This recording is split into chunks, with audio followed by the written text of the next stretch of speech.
तुम्ही जर आपला अँड्रॉइड ॲप डाउनलोड केलं नसेल तर नक्की करा. गुगल प्ले स्टोअरवर जाऊन MPSC tricks bye Ajay Kumar या नावानं अँड्रॉइड ॲप आपलं आहे, ते तुम्ही डाउनलोड करू शकता. डिस्क्रिप्शन बॉक्समध्ये तुम्हाला त्याची लिंक मिळेल. ते ॲप डाउनलोड केल्यानंतर तुम्हाला या टाईपची स्क्रीन दिसेल. त्यामध्ये वेगवेगळे कोर्सेस आहेत, नक्की तुम्ही जॉईन करू शकता. येणाऱ्या काळामध्ये आपण दर्जेदार कोर्सेस अजूनही या ॲपवर तुम्हाला पाहायला मिळतील. ॲपवर तुम्हाला स्टोअर नावाचा सेक्शन आहे, त्या ठिकाणी कोर्सेस अवेलेबल आहेत. ठीक आहे, तर आज आपण वेळ न दवडता आपल्या लेक्चरला सुरुवात करूया. आपला आजचा पहिला प्रश्न आहे तो म्हणजे भारतीय शासन कायदा 1935 नुसार कोणत्या तरतुदी भारतीय राज्यघटनेत घेण्यात आल्या नाहीत. शब्दप्रयोग लक्षात आला का? कोणत्या तरतुदी घेण्यात आल्या नाहीत. न्यायव्यवस्था ही तरतूद 1935च्या कायद्याने घेण्यात आली का? तर त्याचं उत्तर आहे हो, न्यायव्यवस्था घेण्यात आली. पण तुम्हाला असं विचारलं, न्यायव्यवस्थेचे स्वातंत्र्य ही तरतूद भारतानं कोणत्या देशाच्या राज्यघटनेमधून घेतली? न्यायव्यवस्थेचे स्वातंत्र्य म्हटलं तर उत्तर काय असणार आहे? अमेरिका. किंवा तुम्हाला असं म्हटलं न्यायिक पुनर्विलोकन तरीसुद्धा ते काय असणार आहे? अमेरिका असणार आहे. आणि न्यायव्यवस्था नुसतं म्हटलं 1935चा कायदा, त्याच्यामुळं पहिला ऑप्शन करेक्ट आहे. त्यानंतर राष्ट्रीय नियमन, बरं 3 नंबर बघा, लोकसेवा आयोग हे सुद्धा 1935च्या कायद्यातून. आणीबाणीविषयक तरतुदी 1935च्या कायद्यातून. राज्यपालाचे पद 1935चा कायद्यातून. परंतु राज्यपाल हा केंद्राचा प्रतिनिधी म्हणून नेमणूक, राज्यपाल हा केंद्राचा प्रतिनिधी म्हणून नेमणूक ही तरतूद आपण कोणत्या देशाकडून घेतली? उत्तर असणार आहे कॅनडा. पण आता इथं लक्षात आलं का? याचा अर्थ तुम्हाला या 1935च्या कायद्यामधून काय काय घेण्यात आलं? संघराज्य योजना, न्यायव्यवस्था, लोकसेवा आयोग, आणीबाणीविषयक तरतुदी, राज्यपालाचे पद, प्रशासकीय तपशील. परंतु यामधून काय घेण्यात आलं नाही? राष्ट्रीय आणीबाणीच्या काळात मूलभूत अधिकाराच्या निलंबनासंदर्भातल्या तरतुदी ह्या घेण्यात आलेल्या नाहीत. म्हणजे यात फक्त 2 ही तरतूद 1935च्या कायद्यानं भारतीय राज्यघटनेत घेण्यात आले का? नाही. म्हणून उत्तर असणार आहे पर्याय क्रमांक 1 जे आहे दिले, फक्त 2 ही तरतूद घेण्यात आली नाही. मुद्दा लक्षात आला? पुढील प्रश्न आहे, घटना समितीच्या कामकाजाबाबतची समिती किंवा त्याला आपण म्हणतो committee on the functions of the constitution assembly चे अध्यक्ष कोण होते? ऑप्शन तुम्हाला सगळं दिले. घटना समितीची कामकाजाबाबत असणाऱ्या समितीचे अध्यक्ष कोण? ऑप्शन आहेत 4. पट्टाभी सीतारामय्या, अल्लादी कृष्णस्वामी अय्यर, KM मुन्शी की GV मावळंकर. याचं करेक्ट आन्सर येतं पर्याय क्रमांक 4 बरोबर. GV मावळंकर हे काय होते? Committee on the functions of the constitution assembly या समितीचे अध्यक्ष होते. पट्टाभी सीतारामय्या घटना समितीमध्ये एक असणारी महत्त्वाची समिती, त्या समितीचे अध्यक्ष होते. त्या समितीला म्हटलं जातं हाऊस कमिटी किंवा त्याला सभागृह समिती म्हटलं जातं. या सभागृह समितीचे अध्यक्ष कोण? पट्टाभी सीतारामय्या. लक्षात येतं आहे का? हाऊस कमिटी या समितीचे किंवा सभागृह समितीचे अध्यक्ष कोण? पट्टाभी सीतारामय्या. आणि तुम्हाला जी घटना समितीच्या कामकाजाबाबतची समिती म्हटले GV मावळंकर. तसं अल्लादी कृष्णस्वामी अय्यर कोणत्या समितीचे अध्यक्ष होते? अधिकारपत्र समिती. कोणती होती? अधिकारपत्र समिती. KM Munshi order of business committee KM मुन्शी. लक्षात आलं? पुढचा प्रश्न आहे, तुम्हाला 2 विधानं दिलीत, कोणतं विधान बरोबर आहे ते ओळखा असं म्हटले. केंद्रातील मंत्रिमंडळ हे सामुदायिकरित्या पुढं काय म्हटलंय? संसदेला जबाबदार असते. आता केंद्रामधलं मंत्रिमंडळ सामुदायिकरित्या संसदेला असतं का? नाही. मग कशाला जबाबदार असतं ते? तर लोकसभा जी असते या लोकसभेला ते जबाबदार असतं. त्यामुळे संसदेला म्हटल्यामुळे हे विधान चुकीचं आहे. पण आता असं प्रश्न मी विचारला, केंद्रातलं मंत्रिमंडळ हे सामुदायिकरित्या लोकसभेला जबाबदार असतं असं भारतीय राज्यघटनेच्या कोणत्या कलमामध्ये सांगितलंय? तुम्हाला असं विचारलं, केंद्रातलं मंत्रिमंडळ सामुदायिकरित्या लोकसभेला जबाबदार आहे असं भारतीय राज्यघटनेच्या कोणत्या कलमामध्ये सांगितले? मग तुमचं उत्तर असलं पाहिजे आर्टिकल किंवा कलम 75. लक्षात आलं का? पहिले विधान का चुकीचं? संसदेला म्हटल्यामुळं. संसदेमध्ये लोकसभा पण येऊ शकतं आणि राज्यसभा पण येऊ शकतं, पण राज्यसभेला जबाबदार नसतं, त्याच्यामुळं फक्त लोकसभा.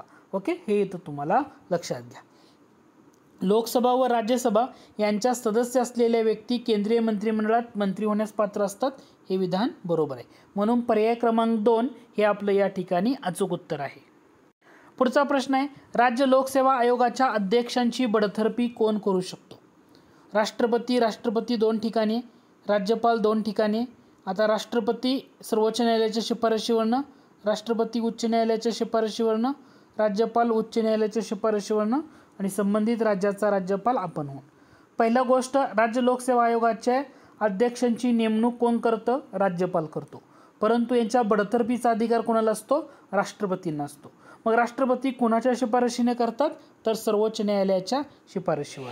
इथं उच्च न्यायालय नाही, राज्याचं जरी असलं तर उच्च न्यायालय येत नाही, सर्वोच्च न्यायालयाच्या शिफारशीवरनं हे तुमचं अचूक उत्तर आहे. म्हणजे राज्य लोकसेवा आयोगाच्या अध्यक्षांची नेमणूक राज्यपाल, बडतर्फी राष्ट्रपती. पुढचा घटक आहे, तुम्हाला 4 विधान आहेत म्हटले, खालीलपैकी कोणतं राज्याच्या धोरणासंदर्भातलं मार्गदर्शक तत्व आहे ते ओळखा. राज्य कोणत्याही व्यक्तीला कायद्यासमोरील समता नाकारू शकत नाही. मूलभूत हक्क याच्यामध्ये तुम्हाला बघायला मिळेल. राज्य 6 ते 14 वर्षापर्यंतच्या सर्व मुलांना सक्तीचं मोफत शिक्षण, मूलभूत हक्क. आता यामध्ये घटक लक्षात घ्या, राज्याने बालकांच्या सदृढ विकासासाठी संधी उपलब्ध केली पाहिजे. आता हे तुम्हाला कोणत्या कलमामध्ये बघायला मिळतं? भारतीय राज्यघटनेचं आर्टिकल 39 सब ऑप्शन्सचा विचार केला तर एफ. आर्टिकल 39F मध्ये बघायला मिळतं राज्यांना. मग त्यामध्ये काय सांगितले? बालकांना निरोगी व मोकळ्या वातावरणात वाढण्याची आणि आपला विकास करण्याची संधी मिळावी. हे तत्व किंवा हे घटक कोणत्या घटनादुरुस्तीनं ॲड केला होता? 42व्या घटनादुरुस्तीनं ॲड केला होता. म्हणजे 39F मध्ये येतं, याचा अर्थ हे मार्गदर्शक तत्वामध्ये आहे. तुम्हाला यामधून हेच लक्षात ठेवायचं आहे, 42व्या घटनादुरुस्तीनं 39F मध्ये ही केलेली तरतूद आहे, राज्यानं बालकांच्या सुदृढ विकासासाठी संधी उपलब्ध केली पाहिजे. म्हणून पर्याय क्रमांक 3 तुमचं अचूक उत्तर आहे. पुढील प्रश्न आहे, प्रस्ताविकेतील सामाजिक, आर्थिक व राजकीय न्यायाचा आदेश पाहिजे. राजकीय न्यायाचा आदर्श ही तरतूद भारतानं कोणत्या देशाच्या राज्यघटनेमधून घेतली? म्हणजे प्रस्ताविकेमधला सामाजिक, आर्थिक, राजकीय न्यायाचा आदर्श आता फ्रान्सच्या राज्यघटनेमधून हे आपण घेतलंय का? कारण फ्रान्सच्या राज्यघटनेतून स्वातंत्र्य, समता, बंधुता घेतले, त्याच्यामुळे हे येणार आहे का? नाही. लक्षात आहे का? प्रस्ताविकेमधलं स्वातंत्र्य, समता, बंधुता ही तरतूद आपण फ्रान्स देशाच्या राज्यघटनेमधून घेतले. ऑस्ट्रेलिया देशाच्या राज्यघटनेतून काय घेतले म्हटलं तर लक्षात ठेवायचं, संव्यास. संव्यास म्हणजे काय?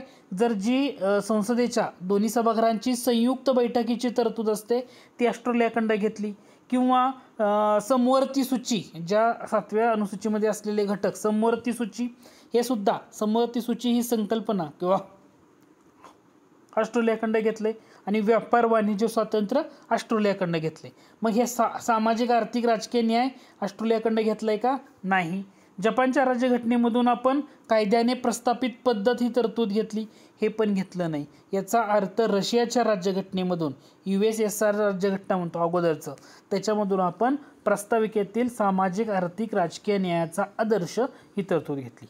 आणि जर प्रस्ताविकेतलं स्वातंत्र्य, समता, बंधुता म्हटलं मग तुमचं उत्तर असलं पाहिजे फ्रान्स. ह्या दोन्ही घटकावर लक्ष ठेवायचं, कन्फ्यूज तुम्ही इथंच होणार. फ्रान्स की रशिया? फ्रान्स म्हटलं स्वातंत्र्य, समता, बंधुता आणि रशिया म्हटलं सामाजिक, आर्थिक व राजकीय न्यायाचा आदर्श. आतापर्यंत झालेल्या घटकावरचाच प्रश्न आहे, फक्त तो कन्सेप्ट समजला तर तुम्ही उत्तर देऊ शकता. भारतानं वेगवेगळ्या देशाच्या राज्यघटनेमधून वेगवेगळ्या तरतुदी घेतल्या आहेत.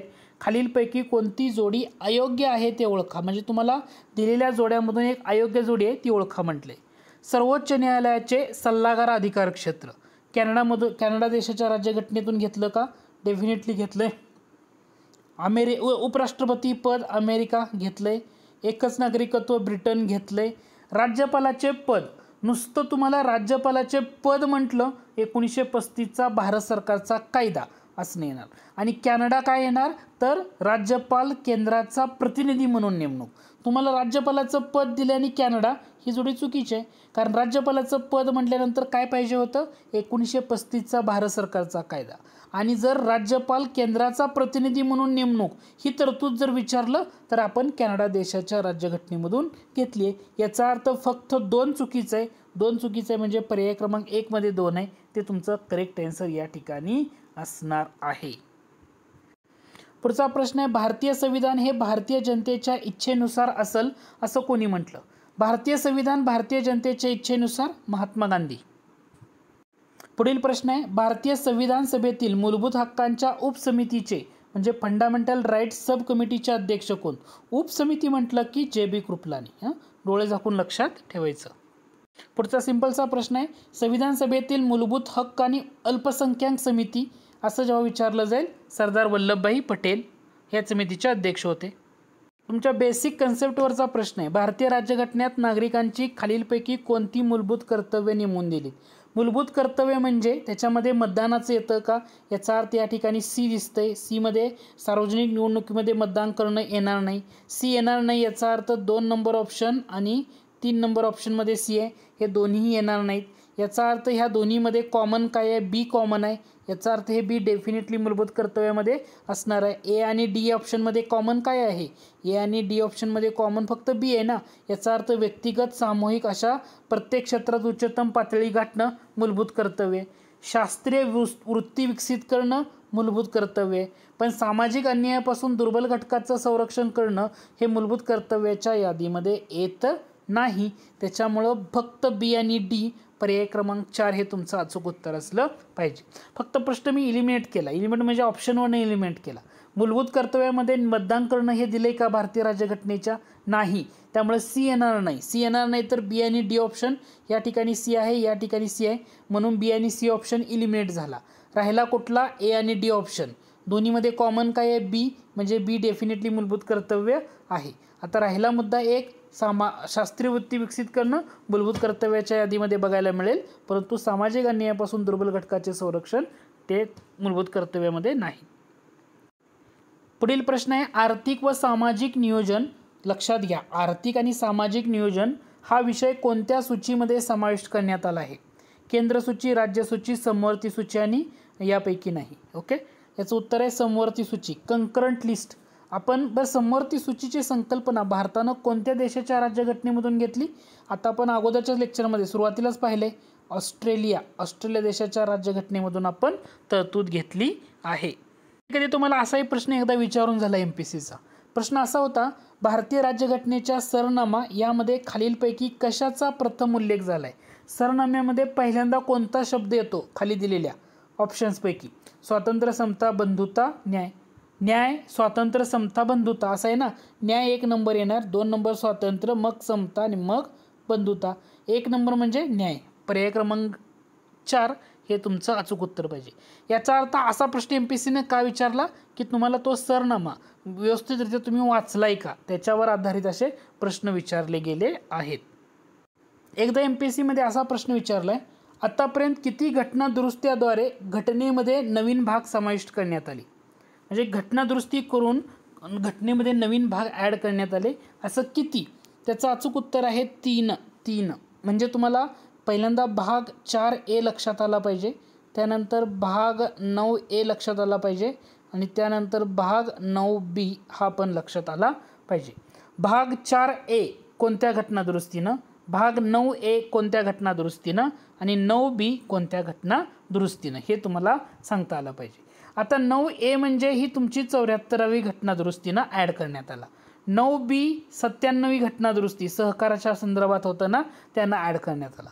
आता तुम्ही कमेंट बॉक्समध्ये मेन्शन करा, भारतीय राज्यघटनेमध्ये नवीन जो भाग 4A समाविष्ट केला तर तो कोणत्या घटना दुरुस्तीनं. कमेंट बॉक्समध्ये नक्की मेन्शन करा. कमेंट बॉक्समध्ये काय मेन्शन करा? भारतीय राज्यघटनेमध्ये 4A हा जो नवीन भाग समाविष्ट करण्यात आला तर हा भाग कोणत्या घटना दुरुस्तीनं समाविष्ट करण्यात आला. तुमचं करेक्ट उत्तर आहे 3. एकदा MPSCनं यावर असाही प्रश्न विचारून झाला आहे. पुढील प्रश्न आहे, तुम्हाला 3 विधानं दिली त्यांनी योग्य पर्याय निवडा असं म्हटले. 8व्या परिशिष्टामध्ये मूळतः म्हणजे ओरिजिनली एकूण 13 भाषांचा समावेश होता. भारतीय राज्यघटना अस्तित्वात आली तेव्हा 8व्या परिशिष्टामध्ये एकूण 14 भाषांचा समावेश होता, 13 नाही. त्याच्यामुळं पहिलं विधान चुकीचं आहे. 7व्या परिशिष्टामध्ये बदल करण्यासाठी संसदेचे विशेष बहुमत तसंच किमान अर्ध्या राज्यांची संमती आवश्यक असते, हे विधान बरोबर आहे.